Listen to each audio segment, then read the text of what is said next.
Hello, my name is Ruth Carter, and I'm a licensed attorney in Arizona, and I'm also the owner of Carter Law Firm in Phoenix. And this week, my friend asked me to talk about copyright and education. So, for those of you who are creators, writers, photographers, musicians, you probably already know that you have the exclusive right to control where your work is copied, displayed, distributed, performed, etc. But under the copyright law, there is something called fair use. And the purpose of this law is to allow other artists to build on your work in new and transformative ways, and it also allows others to use your work for news reporting and for education. So that's why a teacher can only buy one copy of a document and make photocopies for all their students. Now, the caveat with this rule when it comes to education is there has to be an educational purpose.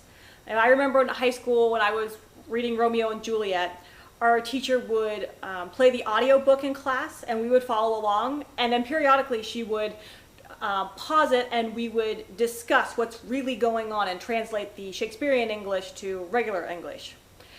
And that type of use is fine. What isn't okay is to just throw a video on just to enjoy it for a class party or a rainy day or anything like that. If it doesn't have an educational purpose, fair use will not protect you, won't protect you. What you might be doing is an unauthorized public performance, and if the copyright holder finds out about it, they could come after you for a licensing fee or possibly sue you for copyright infringement if they were so inclined. Most likely, I would expect someone to just send you a cease and desist letter. Now, I think it is important for teachers to educate students these days more than ever about the basics of copyright law, because teachers can copy and use a lot of stuff under the fair use concept. However, they're modeling a bad behavior for students. It's perfectly fine for teachers to do it. I'm not saying don't copy stuff that you're legally allowed to do. What I'm saying is educate your students about what they can and can't do, because they see you copying stuff.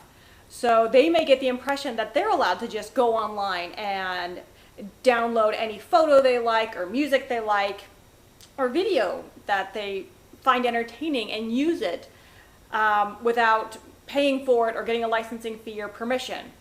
And unfortunately, a lot of people don't realize that this is a bad habit until they're being hit with a cease and desist letter or worse, a lawsuit for copyright infringement. So I think it's really important for teachers, especially those who work with students on computer projects or website design, to make sure that your students understand how do you properly use material that you find on the internet.